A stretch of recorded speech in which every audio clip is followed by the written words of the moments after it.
ओम शांति। 31 अगस्त 2021। बाबा के महावाक्य। मीठे बच्चे, विशाल बुद्धि बन, बड़ों बड़ों की ओपिनियन ले, अनेक आत्माओं का कल्याण करो। उनसे हॉल आदि लेकर खूब प्रदर्शनियां लगाओ। प्रश्न: अभी तुम्हें कौन सी स्मृति आई है जिसका सिमरन करो तो कभी दुखी नहीं होंगे? उत्तर: अभी स्मृति आई कि हम पूज्य राव थे, फिर रंक बने। अब फिर से बाबा हमें राव माना राजा बना रहे हैं। बाबा अभी हमें सारे विश्व का समाचार सुनाते हैं। हम वर्ल्ड की हिस्ट्री, ज्योग्राफी को जान गए हैं। इन्हीं स्मृतियों का सिमरन करते रहो तो कभी अपने को दुखी नहीं समझेंगे, सदा खुश रहेंगे। गीत। नयनहीन को राह दिखाओ प्रभु। ओम शांति। मीठे मीठे सिकिलधे रूहानी बच्चों ने गीत सुना। बच्चे समझते हैं कि बाप को मिलना व बाप से वर्षा लेना बहुत सहज है। गाया भी जाता है, बाप से 1 सेकंड में जीवन मुक्ति का वर्षा मिलता है।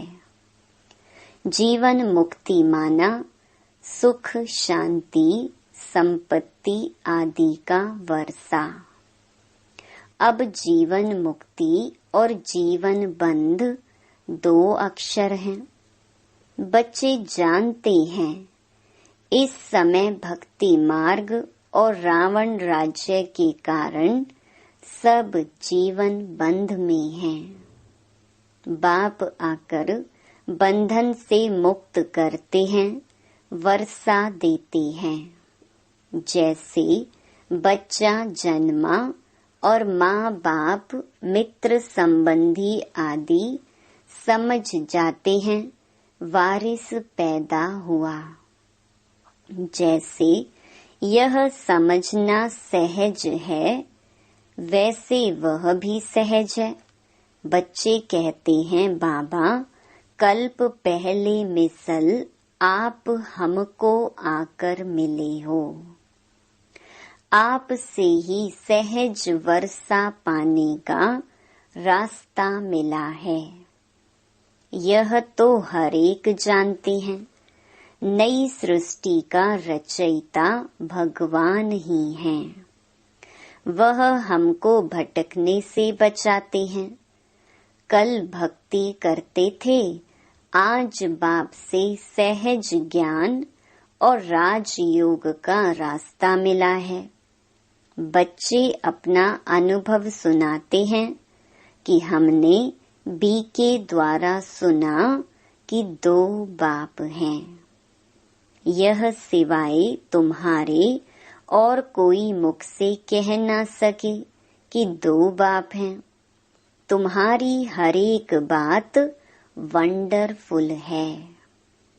अभी स्मृति में आता है, जो यहाँ के होंगे उनको झट स्मृति में आ जाएगा। हाँ, स्मृति में आए हुए को भी माया कोई समय जोर से थप्पड़ लगाए विस्मृत कर देती है। इसमें बच्चों को बड़ा खबरदार रहना है। स्मृति तो बाप ने दिलाई है, पवित्रता का कंगन भी पूरा बांधना है। रक्षा बंधन का रहस्य क्या है, सो तो अभी तुम जानते हो। किसने यह प्रतिज्ञा कराई है? काम तो महाशत्रु है। बाप कहते हैं, मेरे साथ प्रतिज्ञा करो कि कभी भी पतित नहीं बनूंगा और मुझे याद करते रहो, तो आधा कल्प के पाप जलकर खत्म हो जाएंगे। बाप गारंटी करते हैं, परंतु यह तो बच्चे समझते भी हैं। बाप गारंटी करते, यह तो बात ठीक है ना। सोनार गारंटी भी क्या करेंगे कि हम पुराने जेवर को नया बनाएंगे। उनका तो यह काम ही है। आग में डालने से जरूर वह सच्चा सोना बन ही जाएगा। तो बाप समझाते हैं, आत्मा में भी खाद पड़ी है। कैसे सतो रजो तमो में आते हैं, यह बहुत सहज है। चित्र भी इसीलिए बनाए हैं कि इस पर सहज समझा सके। यूनिवर्सिटी, कॉलेजेस आदि में भी नक्शे होते हैं ना, अनेक प्रकार के। तुम्हारे भी यह नक्शे हैं। तुम अच्छी रीति किसको समझा सकते हो? ज्ञान सागर पतित पावन बाप ही आकर यह रास्ता बताते हैं। और कोई पतित को पावन बना न सके। नयनहीन दुखी मनुष्य हैं। तुम बच्चे जानते हो, पहले 2 युगों में दुख होता नहीं, ना भक्ति होती है, वह है ही स्वर्ग। भारत के इस समय के मनुष्यों का और भारत के प्राचीन मनुष्यों का कॉन्ट्रास्ट है ना। परंतु यह और कोई समझते नहीं। कितनी पूजा चलती है, जितना जितना जो साहूकार होते हैं, उतना देवी देवताओं को अच्छे जेवर पहनाते हैं। बाबा खुद अनुभवी है। बॉम्बे में लक्ष्मी नारायण का जो मंदिर है, उनके ट्रस्टी ने लक्ष्मी नारायण के लिए हीरों का हार बनवाया था। बाबा को उस ट्रस्टी का नाम भी याद है। पहले शिव बाबा का मंदिर बनाया तो उनको बहुत सजाया, फिर देवताओं का बनाया तो लक्ष्मी नारायण आदि को भी कितने जेवर पहनाए। उस समय कितना धन होगा। मोहम्मद गजनवी कितने ऊंट भरकर ले गए। भारत में कितना अथाह धन था। अभी तुम यथार्थ रीति समझते हो, हमारा भारत क्या था। हमारे भारत में कुबेर का खजाना था। हीरे जवाहरों के मंदिर बनाते थे। अभी वह चीजें हैं नहीं, सब लूट कर ले गए। अभी तो क्या हाल हुआ है। तुम ही पूज्य राव थे, फिर तुम ही 84 जन्म ले पूरे रंग बने हो। ऐसी ऐसी बातें घड़ी घड़ी सिमरन करनी चाहिए, तो फिर कभी भी तुम अपने को दुखी नहीं समझेंगे। दिल में सिमरन करते रहेंगे, हम बाबा से क्या ले रहे हैं। बाप आकर हमको सारे विश्व का समाचार सुनाते हैं। यह वर्ल्ड की हिस्ट्री, ज्योग्राफी कोई भी जानते नहीं। तुम जानते हो, पहले एक धर्म, एक राज्य, एक ही मत, एक भाषा थी। सभी सुखी थे। पीछे यह आपस में लड़ने झगड़ने लगे और भारत टुकड़ा टुकड़ा होने लगा। पहले ऐसे नहीं था। वहाँ कोई भी किस्म का दुख नहीं था। बीमारी का नाम निशान नहीं था। उसका नाम ही है स्वर्ग। तुमको अपनी स्मृति आई है।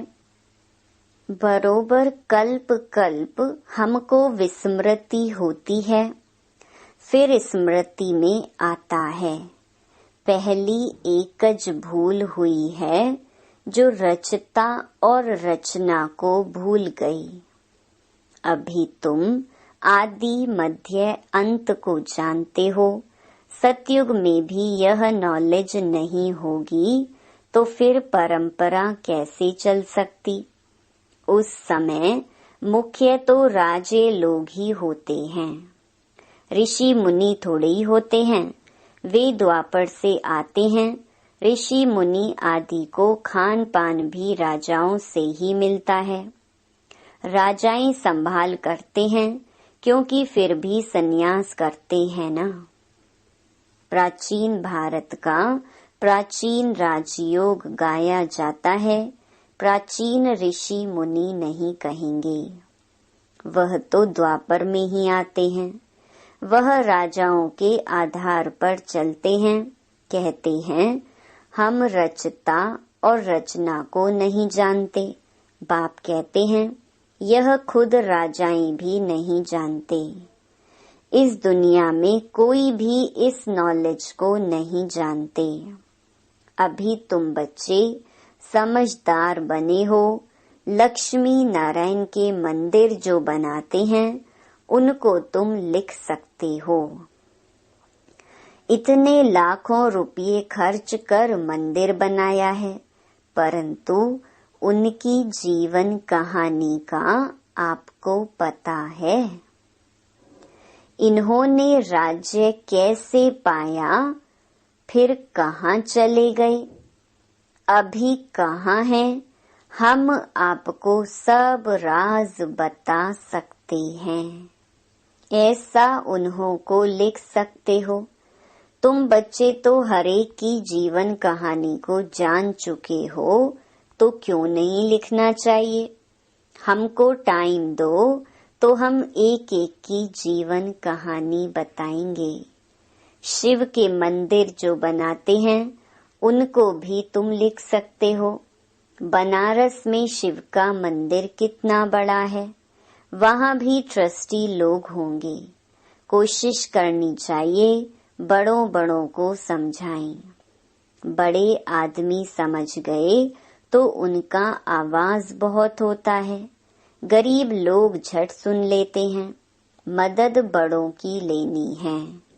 ओपिनियन भी बड़ों बड़ों की लिखवानी है, क्योंकि उन्हों का आवाज भी मदद करता है। वास्तव में वह इतना आवाज करते नहीं हैं जितना होना चाहिए। तुम प्रेसिडेंट को भी समझाते हो, अच्छा अच्छा भी कहते हैं। चीफ मिनिस्टर, गवर्नर आदि ओपनिंग करते हैं, लिखते हैं यह बीके तो बहुत अच्छा सहज रास्ता ईश्वर से मिलने का बताते हैं। परंतु ईश्वर क्या चीज है यह कुछ भी नहीं समझते। सिर्फ उस समय कहते हैं रास्ता बड़ा अच्छा है, शांति मिलने का मार्ग अच्छा है, परंतु खुद नहीं समझते हैं। बाबा बड़ों बड़ों को समझाने के लिए भी कहते हैं। बड़े बड़े मनुष्यों से बड़े बड़े जो नामी ग्रामी हॉल हैं वह ले लो। बोलो हम सब मनुष्यों के कल्याण लिए यह प्रदर्शनी हमेशा के लिए रखना चाहते हैं। सिर्फ एडवर्टाइज करनी है। ऐसे 50 या 100 हॉल लेने चाहिए। भारत तो बहुत बड़ा है ना। एक एक शहर में 10-12 हॉल लो। अखबार में पढ़ जाए इतने हॉलों में प्रदर्शनी हो रही है। जिनको समझना है वह आकर समझें तो कितने का कल्याण हो जाएगा। बच्चों को बड़ा विशाल बुद्धि बनना चाहिए। सर्विस बच्चों को करनी चाहिए ना। बाप सब बच्चों को कहते हैं प्रदर्शनियां बहुत जोर शोर से करो। बाबा तैयारी करा रहे हैं, बच्चों को कोशिश करनी चाहिए, ये सब समझने की बातें हैं। भगवान आते हैं, प्रजापिता ब्रह्मा द्वारा रचना रचते हैं प्रजा की, तो जरूर कितने ब्राह्मण रचे होंगे। अब फिर रच रहे हैं, कितने ब्राह्मण ब्राह्मणियां हैं। बाबा यह ब्राह्मण धर्म रचते हैं संगम पर। तुम प्रैक्टिकल में देख रहे हो और समझ रहे हो, यह बातें कोई शास्त्रों में नहीं हैं। तुम बच्चे समझते हो बाबा आते ही तब हैं जब पतित दुनिया को पावन बनना होता है। यह भी जानते हैं परमात्मा प्रजापिता ब्रह्मा द्वारा ही रचना रचते हैं, परंतु कब रचते हैं यह नहीं समझते। वह समझते हैं कोई नई रचना रचते होंगे। ब्रह्मा को तो सूक्ष्म वतन में समझते हैं, अभी तुम समझते हो प्रजापिता ब्रह्मा तो यहाँ है। तुम सूक्ष्म वतन में जाते हो, पवित्र बन फिर फरिश्ते बन जाते हो, साक्षात्कार करते हैं। बच्चे आकर सुनाते हैं, वहाँ मूवी चलती है, वह है ही मूवी वर्ल्ड। तुमने मूवी बाइस्कोप भी देखा था, अभी प्रैक्टिकल सब बातों को तुम जान चुके हो। मूल वतन है साइलेंस वर्ल्ड, वहाँ आत्माएं रहती हैं। सूक्ष्म वतन में सूक्ष्म शरीर भी है, तो जरूर कुछ भाषा भी होगी। तुम बच्चों की बुद्धि में है, हम आत्माओं का स्थान शांति धाम है। फिर है सूक्ष्म वतन, वहाँ ब्रह्मा विष्णु शंकर रहते हैं, और यह है कलयुग और सतयुग का संगम। यहाँ बाप आते हैं, यहाँ से तुम ब्राह्मण जाते हो। पियर घर और ससुर घर है ना, यहाँ दोनों तुम्हारे पियर हैं। बाप दादा दोनों मेहनत करते हैं बच्चों को गुलगुल फूल बनाने। मुसलमान भी कहते हैं गार्डन ऑफ अल्लाह। कराची में एक पठान था, वह सामने खड़ा होता था, देखते देखते गिर पड़ता था। पूछा जाता था तो कहता था हम खुदा के बगीचे में गया, खुदा ने फूल दिया। अब उनको ज्ञान तो था नहीं। अभी तुम समझते हो बगीचा किसको कहा जाता है। यह है कांटों का जंगल और वह है फूलों का बगीचा।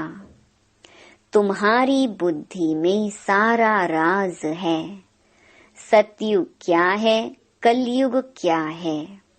तुमको बहुत खुशी होनी चाहिए, सारा चक्र तुम्हारी बुद्धि में है। विस्तार तो इनका बहुत है, तुम्हारी बुद्धि में कितना शॉर्ट में बैठा हुआ है। तुम बच्चों ने रचता बाप द्वारा रचता और रचना को जाना है। ब्रह्मा को रचता नहीं कहेंगे, रचता एक है। बलिहारी भी एक की है। पहले पहले रचना ब्रह्मा की है, फिर कहेंगे कृष्ण की। ब्रह्मा तो है, ब्राह्मण भी जरूर चाहिए। पांडवों को ब्राह्मण नहीं समझेंगे, ब्रह्मा द्वारा ब्राह्मण चाहिए। यह है रूहानी यज्ञ, इसको स्पिरिचुअल नॉलेज कहा जाता है। रूह को वही बाप ज्ञान देंगे। तुम जानते हो हमको मनुष्य नहीं पढ़ाते हैं, सभी आत्माओं को बाप पढ़ाते हैं। कहते भी हैं ब्रह्मा द्वारा स्थापना। कृष्ण थोड़े ही कहेंगे, वह तो हो भी ना सके। ब्रह्मा द्वारा स्थापना कौन कराते हैं? क्या कृष्ण? नहीं, परम पिता परमात्मा विष्णु द्वारा पालना। ब्रह्मा और विष्णु का कितना पार्ट है? ब्रह्मा मुख वंशावली ही फिर जाकर विष्णुपुरी के देवता बनते हैं। ब्रह्मा सो विष्णु, विष्णु सो ब्रह्मा, यह भी बच्चों को समझाया है। ब्रह्मा सो विष्णु बनने में 1 सेकंड, विष्णु सो ब्रह्मा बनने में 84 जन्म। कितनी वंडरफुल बातें हैं, कोई भी समझ ना सके। यह है बेहद की बातें। बेहद के बाप से बेहद की पढ़ाई पढ़ बेहद का राज्य लेना है। सृष्टि चक्र को जानना है। आत्मा ही जानती है शरीर द्वारा। ऐसे नहीं कि शरीर नॉलेज लेता है आत्मा द्वारा। नहीं, आत्मा नॉलेज लेती है। तुमको कितनी खुशी है, यह आंतरिक गुप्त खुशी होनी चाहिए। पढ़ाई के संस्कार आत्मा में हैं। दुख भी आत्मा को होता है। कहते हैं हमारी आत्मा को दुखी मत करो। बच्चों को अब कितनी रोशनी मिल रही है। तुमको खुशी रहती है। सागर से रिफ्रेश हो, बादलों को मिलकर वर्षा बरसानी है। आपस में मिलकर प्रदर्शनी आदि तैयार करने में मदद करो। शौक होना चाहिए, सर्विस सर्विस और सर्विस। अच्छा, मीठे मीठे सिकीलधे बच्चों प्रति माता पिता बाप दादा का याद प्यार और गुड मॉर्निंग। रूहानी बाप की रूहानी बच्चों को नमस्ते। धारणा के लिए मुख्य सार। पहला, बाप द्वारा मिली हुई नॉलेज का सिमरन कर अपार खुशी में रहना है। विशाल बुद्धि बन जोर शोर से सर्विस करनी है। दूसरा, बाप द्वारा जो स्मृति मिली है उसे विस्मृति में नहीं लाना है। पवित्र रहने की जो बाप से प्रतिज्ञा की है उसे पूरा निभाना है। वरदान, अपने भाग्य और भाग्य विधाता के गुण गाने वाले सदा प्रसन्न चित्त भव। सभी ब्राह्मण बच्चों को जन्म से ही ताज, तख्त, तिलक जन्म सिद्ध अधिकार के रूप में प्राप्त होता है। तो इस भाग्य के चमकते हुए सितारे को देखते हुए अपने भाग्य और भाग्य विधाता के गुण गाते रहो तो गुण संपन्न बन जाएंगे। अपनी कमजोरियों के गुण नहीं गाओ, भाग्य के गुण गाते रहो। प्रश्नों से पार रहो, तब सदा प्रसन्न चित्त रहने का वरदान प्राप्त होगा। फिर दूसरों को भी सहज ही प्रसन्न कर सकेंगे। स्लोगन, एक नामी और इकोनॉमी से चलना ही ब्राह्मण जीवन में सफलता का आधार है। ओम शांति।